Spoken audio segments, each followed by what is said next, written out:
క్రీస్తు యేసు సంగమునకు శిరసైయుండులాగున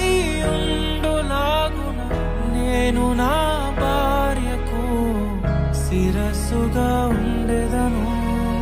నా ప్రియ సఖివే నాలో భాగస్వామివై యేసును వెంబడించు సహవాసివై అంతము వరకు నీకు తోడయుండి క్రీస్తుని నీడలో ఫలించెదము.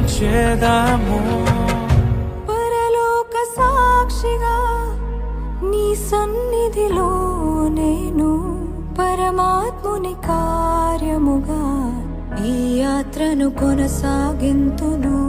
పరలోక సాక్షిగా నీ సన్నిధిలో నేను పరమాత్ముని కార్యముగా ఈ యాత్రను కొనసాగింతును.